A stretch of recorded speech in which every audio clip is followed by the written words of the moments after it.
tourism must work hand in hand in order for us to be able to open safely, if there is such a term. I've always said that yes, we are COVID free for the moment.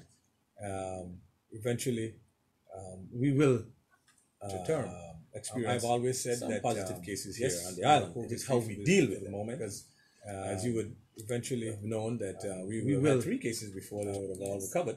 How we dealt with them really and truly should be a template moving forward. We've got to identify, we've got to test, identify, quarantine and isolate if the case is necessary. However, in terms of opening up, that in itself, and I am hoping that all the required training would have been done, because this is a very, very, very, very serious cases that we will have to deal with. And when I say cases, I expect them as we open to be exposed. The reason why I said that is because it is all it has a ripple effect, a sort of domino effect. Yes, you and I can have all the precautionary measures that we want to put in place, but again, our movements, our contacts, and so on and so forth. And it's a small society, and we are close. The same supermarkets we all frequent from time to time, and so on and so forth. And once there is community spread, that is what I am fearful of. In terms of the opening, I am sure, and I'm hoping. Well, let me put it this way: there should have been some training exercises taking place with the first point of contact, immigration, customs, and so on and so forth, so that they will be educated in terms of the transmission and so on and so forth. Taxi drivers, the porters, training is necessary for them. The folks at the hotel, the greeters, the folks who are working in the rooms, the folks who will be attending at the bars and so on and so forth. And these things are absolutely necessary. For folks like myself who has been a lab rat, we were trained to the importance of those individuals who are taxi drivers, customs officers, immigration officers, the folks who are working in the hotels in particular. They have families, so they will have to go home. So they're not only protecting themselves, but they're protecting their families and to a wider extent, the general community. So I am really and truly hoping that that has been put in place, it has been tested. And another thing, Cora, that I would want to point out here is that there must be some level of how should I say, there must be some level of compliance, that's the word, in terms of what they were trained to do. Because you train me to do this, and then you can become lackadaisical and complacent and so on and so forth. So there got to be some sort of compliance officers. In the lab, we call it quality assurance and quality control, to go back in and make sure that these things are happening. So I'm hoping that from a tourism standpoint, from the hoteliers and so on and so forth, that these things are monitored, so that you would. After a while, it becomes commonplace, if you continue to do it, regularly and often and so on and so forth, it becomes part and parcel of the whole thing. But it is important. It is very, very important. But Neil, what about the rest of us? Those of us that are not in the hotel sector, we must be very nervous and concerned. Do you think that we need training? What is it that we should be doing as individuals? Well, we need to be aware. I wouldn't say training as such, because that level and detail of training that those individuals would have gone through, I don't think that every single member of the society, it would be necessary. But we need to be aware of, in terms of, the hand washing, in terms of the social distancing, and so on and so forth, if and when we get further cases here in Angola, because the spread is absolutely important. Right. Critical. But people are nervous. People are nervous about interacting even with persons that are working at the hotels, etc. If you're going to a store and they may be, criticized, etc., for coming about. But we need to be able to take care of ourselves as well. The social distancing that most of the grocery stores have, the 6 feet apart, the hand, face, mouth, the hand, face, the 3 steps, social distancing, distance, space, and wearing the mask, etc. The mask and so on. But you see, to Cora, is that the awareness and the knowledge of let's say community spread and how we can protect ourselves in general is critical, because remember now, even within the general population, if God forbid if it gets in our schools, from our home, from the hotels, and so on and so forth, and then our capacity to deal with several cases and so on and so forth. We are limited in every sense of the word. Well, if larger countries are grappling with it, I mean, how much more Angola? So, I think people are nervous. They are. And you go to the store and you sneeze or you cough too. Oh, yeah. Everybody's looking around and, I've been in the store the other day and guy said, look, I ain't got no COVID. So folks are nervous about it. And really and truly we need to, from the government standpoint, I am hoping that they would have laid out a protocol, whether, the hand washing, of course, and the face mask and so on and so forth. And even though we don't have any active cases at the moment, those things, I believe we should be still practicing, so to speak. And in the event when we do. So if we don't have masks, we should get one. I will, absolutely. I don't think I have any. You don't? I think I have to. I probably will to give you some. You have? I always have. I have masks and gloves all the time. I say I'm a lab rat. Let me take some gloves from you. Vinyl. If you're allergic to latex and so on and so forth. I have no allergies myself, so I'll take what you give me. So I appreciate it. Those are the things, and people need to be able to deal with it. But the point I'm making here is that even though we don't have any active cases at the moment, we should still be practicing those sort of things. Right, because it's a balancing act. I mean, we want to keep our people safe. We want to continue to ensure that we ourselves are safe. But at the same time, the country does need to open. We don't know how long COVID will last throughout the world, and we are mainly a tourism sector. And so at the end of the day, there's that balancing act as to whether or not we remain closed or whether we open and start to be able to generate revenue for ourselves, because we can't be reliant on other countries forever. I totally agree. Especially when those countries themselves are grappling with serious situations. I am not a fearful person, but I am afraid that when we do get some active cases and so on and so forth, if it is not properly managed and handled correctly, that's the key. That's the key. It can cause strain on our healthcare workers. The reason why I'm saying that is not being overwhelmed with the work and ventilators and so on and so forth. We have a few of those, out there. But if there is a case, an active case, and the exposure, the contact tracing, and it is only one 24-hour facility we have here, and God forbid if it goes through there before it's picked up, so to speak, and the staff that is exposed will have to be quarantined and pulled from the active roster. Yes. And knowing our limitations here, that in itself is very more limited healthcare. We're already limited. So I would hope. I would hope that the folks in the Health Authority and the Ministry of Health would look seriously at it. I know for sure we have an anesthesiologist here from Cuba, and I think some other folks are from Cuba as well. I believe it's 3 or 4 individuals. They came in while you were minister, I believe. They just around that time. Yeah. But the point I'm making is that at the end of the day, we must be able to, whether through the UK or through some other means of collaboration, in case we need these individuals, we will be able to have them, because I am afraid that if and when we do get those sort of things, that would. Well, let me ask you. You made mention of it's not an incubator. It's the for once you have a difficulty breathing, etc. Ventilators. The ventilators. Yeah. Sorry, my words escape me. But how many did we have January 2020? Well, ventilators, there are different kinds of ventilators. We don't want to get into the technical aspects of it.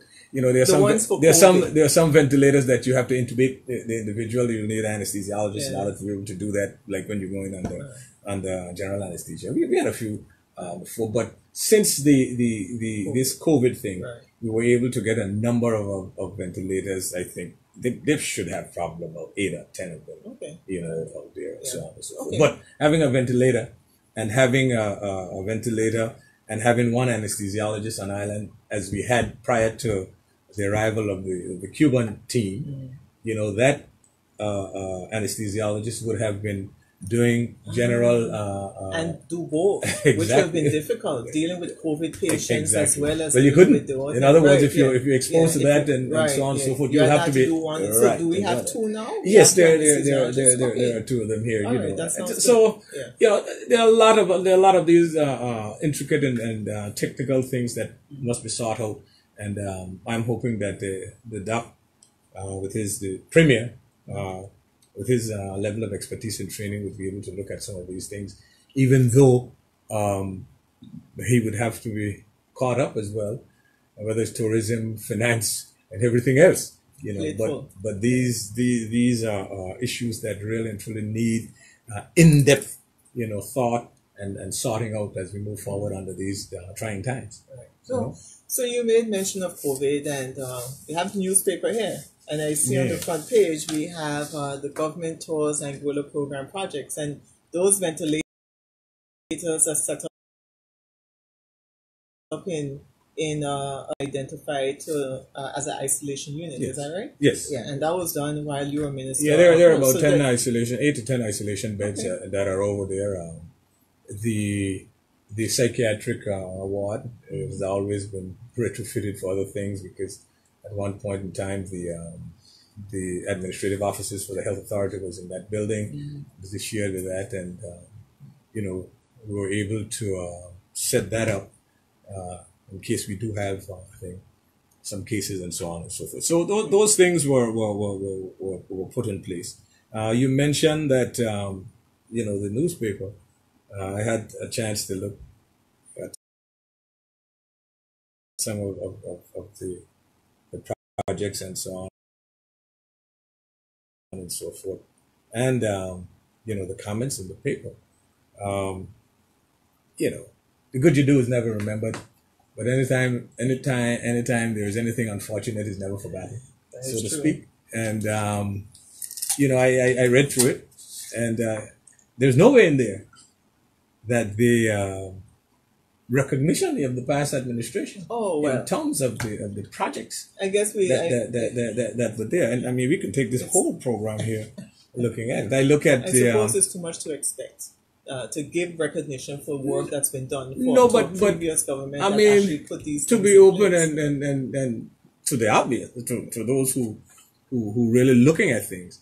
At the end of the day, whatever is done, whether it's this administration, the previous administration, or future administration, I believe that it will be done with the interests of the vast majority of Angola at heart. Okay?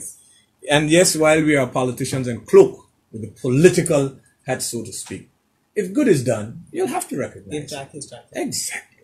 And where blame is supposed to be cast the blame. It can't be all that good. Sure. I mean, when I read it, and you can, my takeaway from it is as if though we were sitting ducks in a room.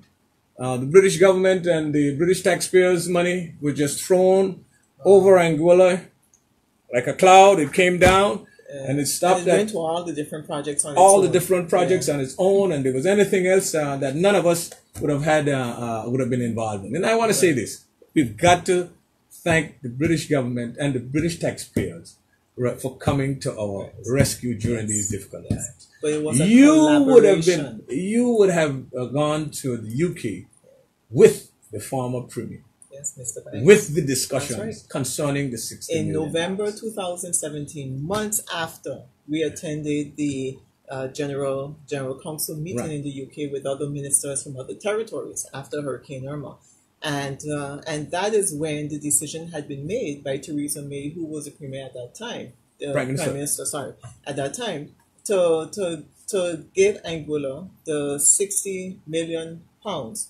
But that was as a result of the representations that had been made by the Anguilla United Front government at the time. The amount of money wasn't just thrown on us. We had to explain and send off to the UK make representations as to why we needed the money, the extent of the damage. You remember Boris Johnson came and visited Anguilla after Hurricane Irma as well. Yeah. And so he was able to go and see the Albina Lake Hodge Comprehensive School. He was able to see the hospital and the different things. And so there was a lot of work that went into it. So what we see today going up is as a result of the work that had been done by the previous Angola United Front administration, working along with the UK, and so yes, the taxpayer dollars. And while you mentioned that, Cora, we're part and parcel of the budgetary processes going on, right?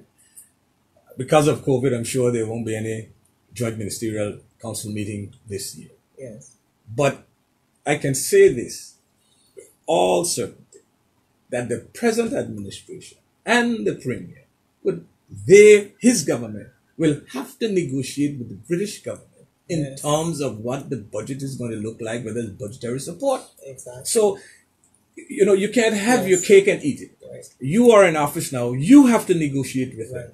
Yeah. Therefore, the negotiations that were done prior to you being in office should be recognized. Yes. And I want the people of Angola and those who are looking to understand what I'm trying to talk. I'm not putting any feathers in my cap or the previous administration. We would have satisfied. My father told me one time, listen, you always have to be very careful in doing things. Right? One thing he said, Santa, you must be comfortable with what you're doing. If you made a decision, and even if it's wrong, once you're convinced, based on your knowledge and the facts that are in front of you, be satisfied, because you can look in the mirror and look at yourself. But and I want to go a little further with that, because when I look in the paper and I saw from the premier, it is in there, and he's thanking the British government and the taxpayers for the significant contribution in terms of the rehabilitation of the Princess Alexandra Hospital. Now we're talking facts now. I would want to say to the Premier and to the people of Angola that the rehabilitation construction of the Princess Alexandra Hospital started before the approval of the funds. Yes. Yeah, but if it wasn't there, you wouldn't know.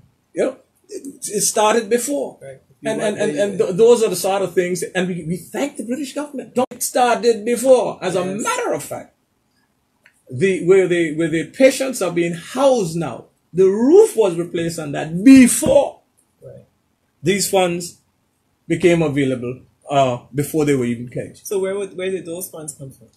Let me explain. Again, I got to thank the former Premier and the government at the time for allowing me as Minister of Health, whether to get myself in trouble or to get criticized and so on and so forth, for taking the mantle and moving forward with it. The hospital was insured on the MACO. You know how insurance works. They take forever. It's only 124 facility that we had. And I can go back to October the 14th when I paid a visit there. The staff, rightfully so, frustrated. Nothing was happening. Male, female, pediatrics, everybody piled together. And then is when I decided that I had to do something. Of course. I took it upon myself. And of course, I explained to you all in Executive Council what was taking place and so on and so forth. I got criticized for it. All the talk shows had me up, for whatever I was doing. I was supposed to go on top, reinforce this and do all sorts of things. But we're not going through that. MACO, insurance, Preston Bryan and the folks on the board and so on and so forth, I had personal discussions with them, and they came to our assistance at that particular point in time, before the final evaluation and payout. Right. Because at the end of the day, it was Anguilla.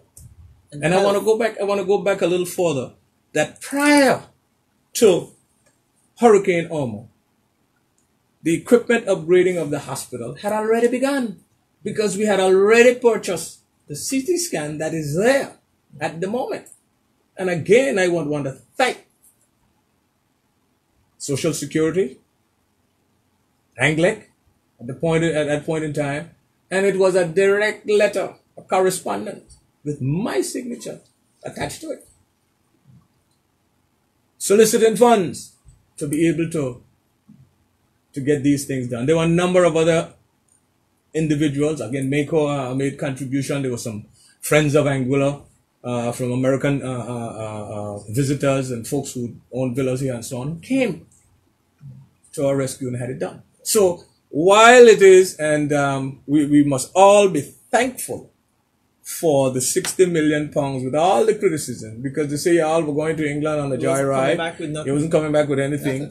And then when it was promised, it was when it was pledged, we said that we will never see it. Yes. And then when it started trickling in, it was a drop in the bucket. We'll never get it. And these things we have to remind the people about, because they are facts. Right. They are the facts. Right. So, going forward, we've got to be able, when something good is done, we've got to be able to admit and acknowledge that something good is done. Right. Yes. At the end of the day, we're politicians, former members of the previous administration, and when we need to be criticized or chastised, but see, so be it. When we have things and we don't know how they come to us, or how we know we're benefiting from it, but we can't appreciate it. That's why it's important. That's why we are here, to bring it to the people so that people can understand. That there's a lot of work that went into, yes, we had the 6 million, but there were actually things that were done before the 6 million came to us, that as a government we had to take on board and move forward with. And even with the 60 million, we had to prioritize what we're going to do. Of course. Was it just the schools, Blowing Point, or just the hospitals and so on and so forth? Education and health. And one of the things that would have served us well is that the battles that we would have had in Executive Council in terms of where the money is supposed to be spent, we were fortunate to have a Minister of Health who was a former Minister of Education and believes that the foundation to any prosperous nation is through health and education. Yes, right. As a matter of that, I saw in here where 50% of the funding go towards education and so on and so forth. Right. So again, that was not an easy decision in order to do that, because at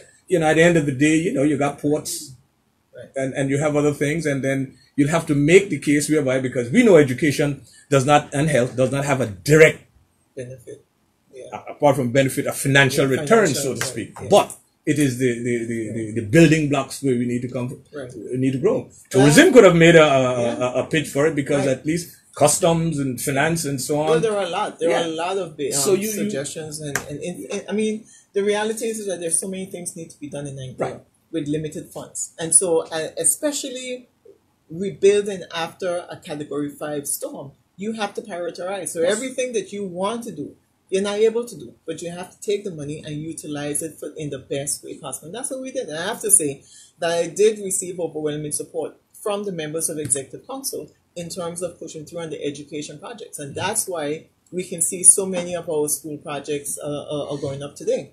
Now, I saw in the newspaper, it said the government toured the projects on Tuesday, October 27th. And so, but you spoke to the Premier on Monday. Yes, I did. About a tour for the leaders, the members of the opposition. So tell us a little bit more about that.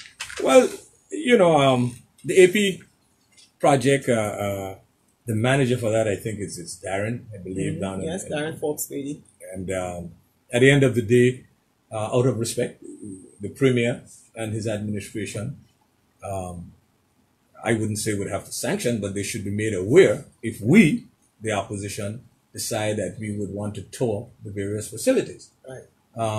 In particular, I would want to see what is going on at the schools, because the healthcare projects, I don't need an invitation or permission. I do that regularly,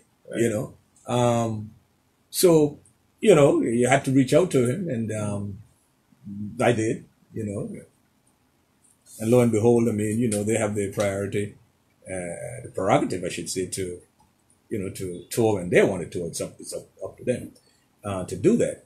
But we intend to tour as well. I believe that next week, probably the 10th and 11th. I don't know. Next Tuesday and Wednesday, because we're going to do a thorough tour. Yeah, we need to of the projects and stuff, and not just a fly by night. No, because at the end of the day, you were the Minister of Education, Yes.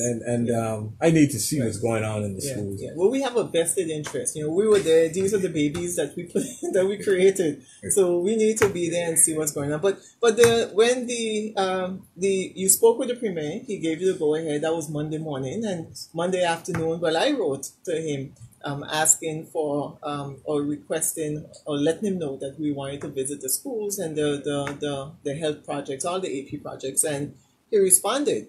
I have it here in front of me actually at 5:19 Monday evening, saying thanks for reaching out through Honorable Mr. Rogers. I am agreeable to visit the Angola program sites by your team. After all, these belong to the people of Angola, who will appreciate your continued care. So that was nice, and that recognized the effort, you know, and the care that we had when we put these programs in place in the first place. Well, you know, I'm not very good at words, and stuff like that. It was nice. After all, as you said, the projects belong to the people of Angola, who will appreciate your continued care. You know, the words are always, you can throw them out. Appreciate not only your continued care, but your initial concern and decision to get these projects going. It'll make a little difference. What's implied there, but not specifically stated. Yeah. Okay. Right. So that was Monday, and then they visited. The government visited on the Tuesday morning, yes, which they have from 9 to 1, etc. Which you know that's of course they're the government. So at the end of the day, I can say this: we should not, and we will not. I will not allow our efforts and what we would have done with respect to these projects go unnoticed. But you see, it has a larger implication just for projects as well. Because even when we had to stay at home back in March, April, the construction projects, we made a decision for them to continue. And we were criticized for it. Right. But we wanted to ensure that the projects, but also it was important, and it continues to have a serious impact, positive impact in terms of our economy. Because by and large, during the worst of the period, it was these construction projects that have remained ongoing and that have benefited Angola and kept monies flowing through the economy. And so there are a lot of important reasons why it's important that we look back and we appreciate what was put in place. And we can't just ignore it. No matter which side of the political spectrum you land on, the reality is that two things. One, we were through the worst of it, and that is Hurricane Irma, and having to deal with and obtain the largest amount of funds given to Angola, certainly in recent times, 60 million. And two, we made the important decision to close our borders back in March, which have allowed us to look at us sitting next to each other, you know, hugging and kissing all over Angola. We don't have any. We had 3 cases of COVID, and those were resolved under our administration. So you can't ignore the fact that what we did, no matter how much criticism we received, we did what was good for Angola, for the people of Angola, without regard to politics. And I would say that we did a darn good job in bringing Angola to where it was when we had to hand over the reins of leadership in July of 2020. It's again, you know, I admire constructive criticism, you know, but at the end of the day, when your heart is in it and you're doing your best for the vast majority of the people of Angola, you know, there's a level of self-satisfaction. You're satisfied with what you've done, and let me place on record on this program here that I have to publicly acknowledge the support, the work, the cooperation, and the team effort that I would have enjoyed as Minister of Health during those turbulent times from the PS of Health, Mr. Foster, Morgan Foster Rogers, and his staff in terms of moving forward. Both he and I were intimately involved, not only in the planning and the programs and so on and so forth.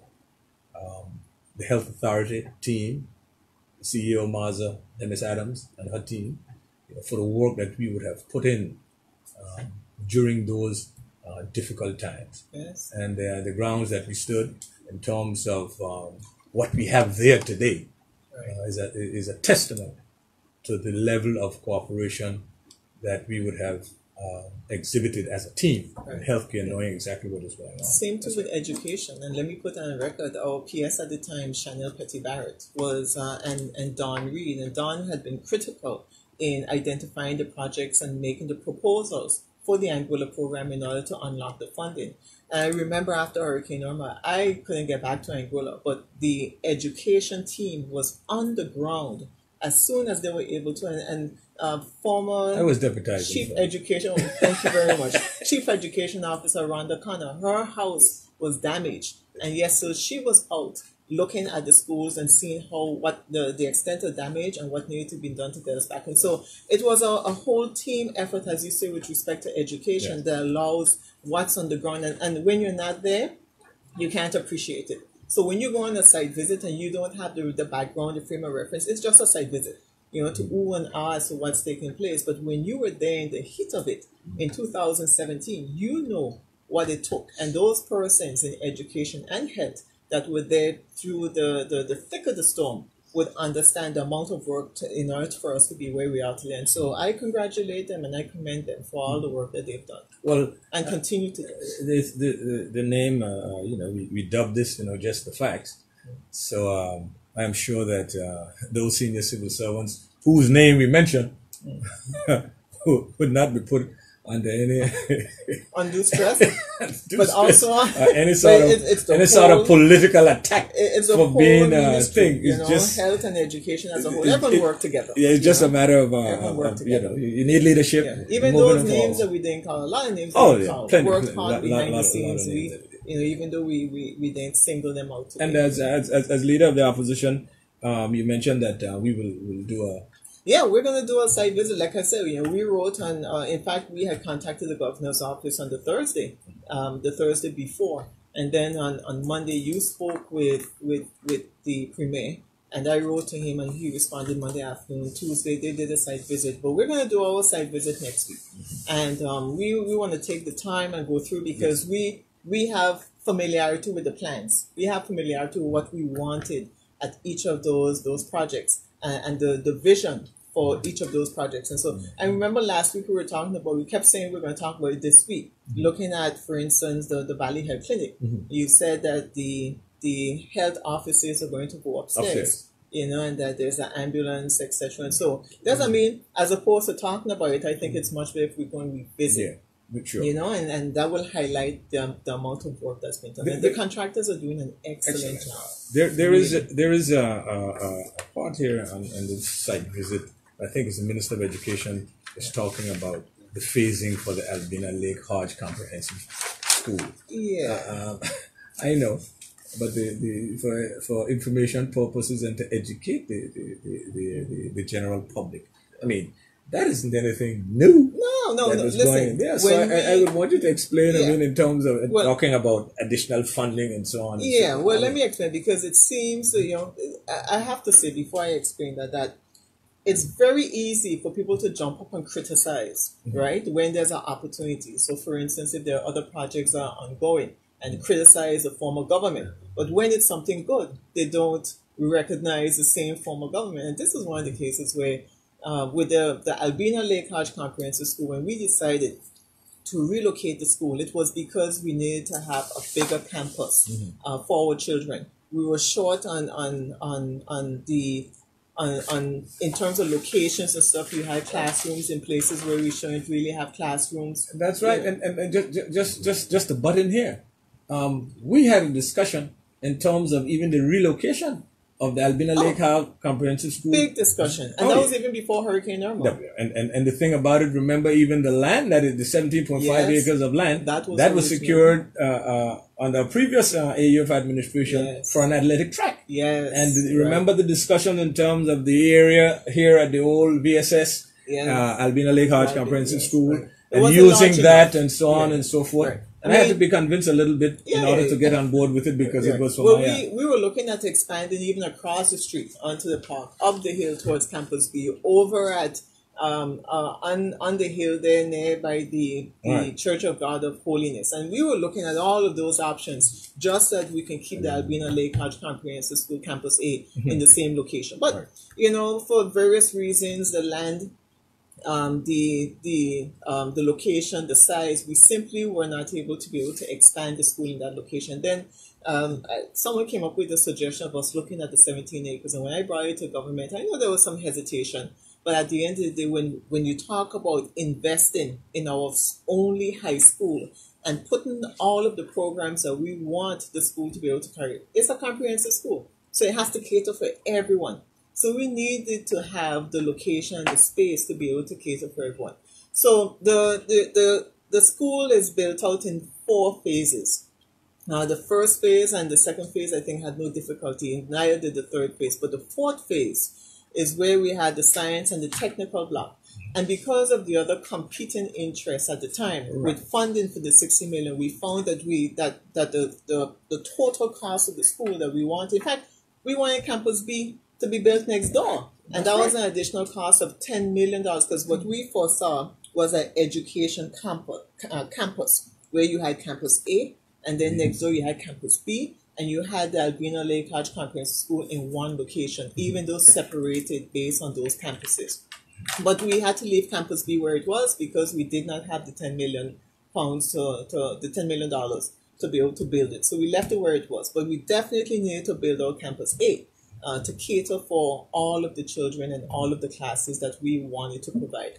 And so there was built out in phases. And phase 4 is where we ran short of funds. Now, at all times during the discussions, and both governments, the AUF and the APM, have acknowledged the amount of work that the governor and his team have been able to assist, and extra funding that they've been able to identify. And so one of the things that we discussed with him at that time is for us to go ahead, we'll adjust the design for the science and technical block, and then we would secure, because one of the things that they want to look at, the UK, is that to see the progress, to see the work that's being put in, and to see that we've taken the funds and we're utilizing it. And so there was a discussion, many discussions about unlocking additional funding to build out that fourth phase. And so what's being said is nothing new. It was what was taking place under our administration. And so, like I said, you gotta give Jack a jacket. So when you come and you met something, you don't know how it came about, you don't know why, you haven't asked any questions, you're going to make assumptions or think that these are brilliant ideas that are coming from you, but they were actually plans put in place from before. And there's another piece of information here concerning the Albina Lake Hodge Comprehensive School, and I will quote from the paper. Another matter at the project site, this is the Albina Lake Hodge Comprehensive School site, is that the planned athletic track on the 17.5 acre lot can no longer be built at that site due to the remaining solid rock-bound area. I'm no engineer, but that area up there, the type of machinery that we have here in Anguilla, I'm wondering. But this is the fact, so I'll have to find out. We're going to have to dig into it, because let me tell you. And hear what it says. It is therefore being considered that the planned athletic track in the flat Long Pond area is a good alternative. Long Pond? Yeah, this is in the paper here. So whose tell me where land? Long Pond is. Where's Long Pond? Maybe the Farrington area. So how the children? Right. So the reason why the track was put in, and this concerns me, because at the time I mark it in red because in the original Campus B, the existing Campus A location, the children didn't have a playing field, right? But they utilized the park, the Ron Webster Park. It's a public park. It didn't belong to the school.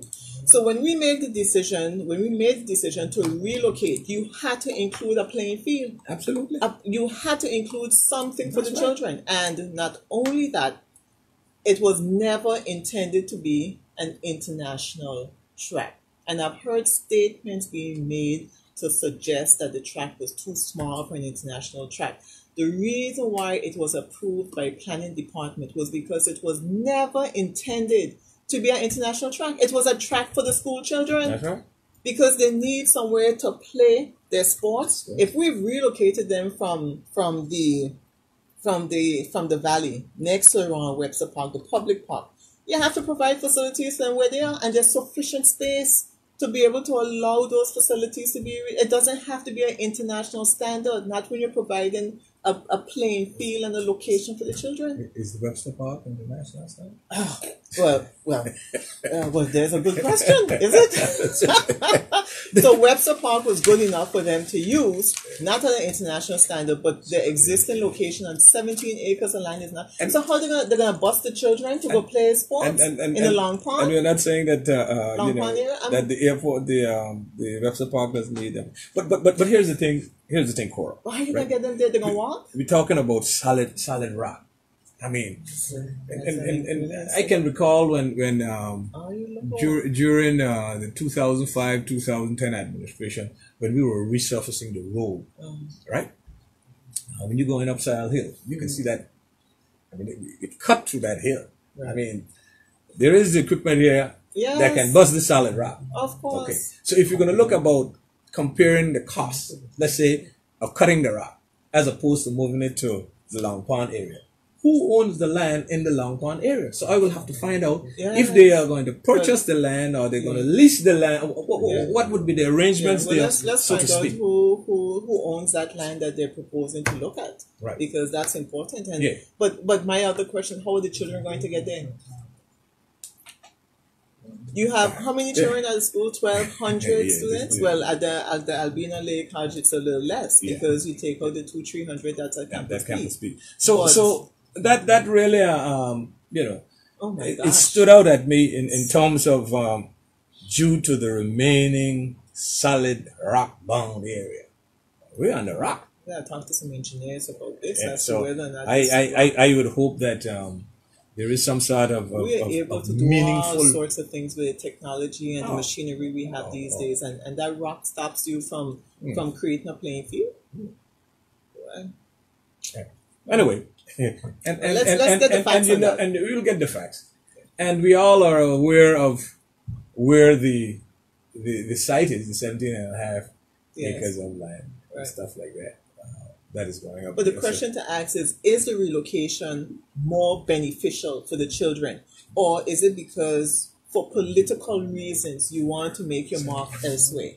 Right? But how does that benefit? I want to know, do we have the busing capability? How are the children going to go from class to class? You have about 10 minutes between each class. And you have to bus them out. Certainly after busing, because I can't imagine me driving my child up to Long Pond to come back to play sports. Or to go on the playing field. So the school has to provide that transportation. Is there transportation sufficient to deal with that, the back and forth all day? But and another thing, some of the folks from the financial side can say, hey, what it would take in order to bust the rock, to get it level, as opposed to buying the land. I don't know if they're going to buy the land. I don't know who. Or the long-term cost of even transporting. Exactly. Yeah. And the thing about it is that the rock that is there is owned by government.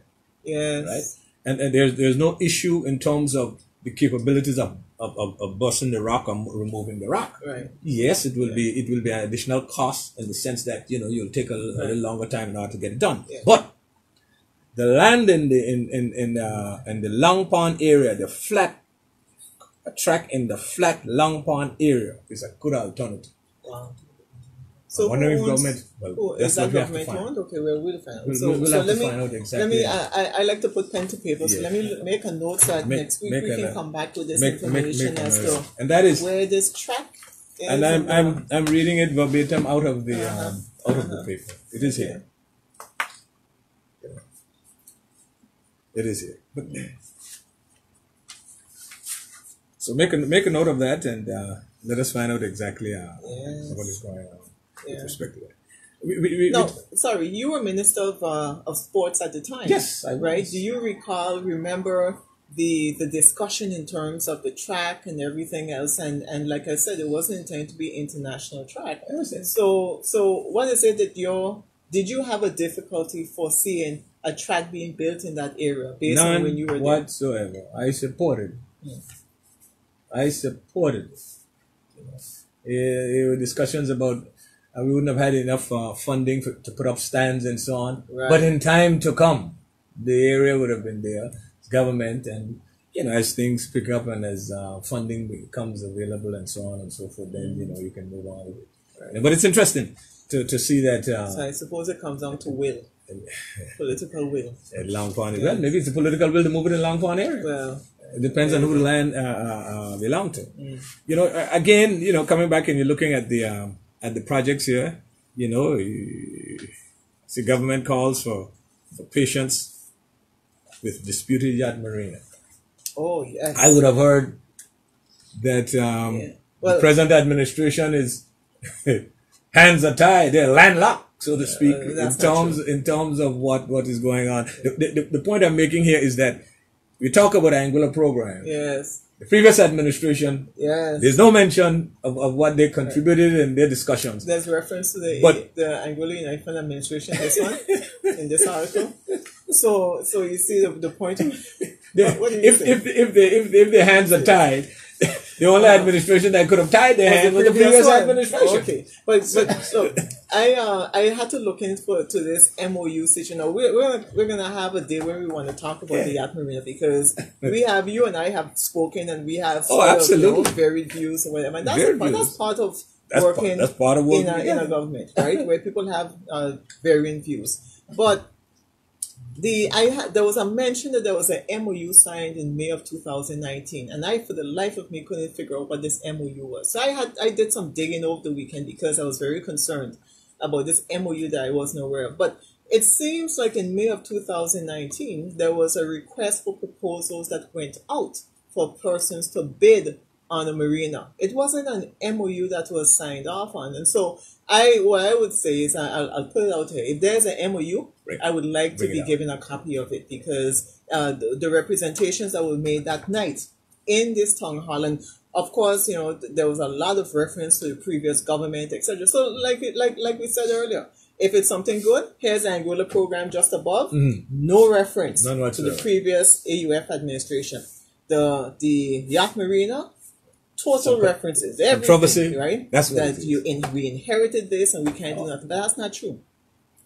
There are things that could be done. And in fact, under the previous AUM administration between 2010 and 2015, they went back and they renegotiated MOUs on Kapjaluka that had already been in place. Right. And so they renegotiated with Adam Aaron at the time. Right, to enter into a new MOU, even though 4 Seasons too, and there was an MOU that was entered into at 4 Seasons. So how is it now all of a sudden that your hands are tied, or is it really that you want your hands to be tied so that you can follow through on it? Now the reality is how many other projects are on the horizon, right? And where are these new projects going to come from, or do you hold on to what you have? But then because you wanted to do it, but you promised that... I was coming to that. Yeah, that you promised that you wasn't going to follow through it, that you weren't going to follow through it, but now you're in a position where you're looking around, you realize the economic condition of the country. Some of them said that they didn't know how bad it was. But we were talking all the time, but no one was listening. But how? Right? But I was met in the store the other day and said, "Oh, y'all should be ashamed of yourself. Should be locked up to leave the country in such a terrible state, and to leave an MOU that is signed and that the present administration can't get out of and stuff like that." Right. Now, while we were in office, the global situation. The pandemic that is there, the COVID, they all existed. Yes. Right. We remember that the revenue that was generated, the revenue that was collected in January and February of this year is the highest revenue for those 2 months in the history of Angola. Right. And if you look at the bookings for the various hotels, it would have been a record-breaking year in terms of revenue, had it not been for the COVID. Right. But hear what I'm saying. At the end of the day, you had all of this going on. And it would be foolhardy for folks to think that there is money in the government, but but we don't want to spend it. And we don't want to spend it. If we spend it, we spend it recklessly, as some of the parliamentarians say in the House of Assembly. Right. We were telling them all the time, these are difficult times. And I could remember on a number of occasions, numerous occasions, I was saying from the political rostrum, there are tough times ahead, and you're going to need people with experience, people with who would have the connections and the contacts. We would have had it difficult too, but we would have approached it different. But you know what? Even if they could not get out of it, or they had to pay if you breach the contract. During that night, someone asked a question as to how much work had been done, and no one answered. So the question is, okay, you have this agreement that you say, if you come out of it, you're going to have to pay whatever they have incurred, etc. But how much have they incurred so far? What have they done so far in terms of building the marina? Thank you. In terms of even the EIA, before you can build. And if you knew from in July, whenever you got elected, that there was this thing out there, then the first thing you would have done would put a stop to it, right? To minimize whatever damage is. But that wasn't done. So what does that tell you? It tells you that they want to follow through on the construction of the marina. They need to. Right. Well, but the point, and you and I differ on this, but we'll talk about it. Yeah. What I'm saying though, at the end of the day, right? When you look at the whole what is involved in terms of even beginning the project, the EIA. Yes. Has it been started? No. And the first step, you can't even start construction because the first thing you have to do is the EIA. So how are they and the EIA is a prerequisite for the agreement before they can move forward. So so the reality is that, but you see the problem is that we don't talk enough. And so when we don't talk, well, let me write that down because we don't talk enough, and that has been the problem of the United Front. And certainly in the 5 years when I was there, we did not talk enough about what was happening. Not that we were doing anything bad or underhanded. We're busy doing the work and making sure that things come through. Yes, right. Because what we see today is what the previous government has inherited and what they are continuing along with.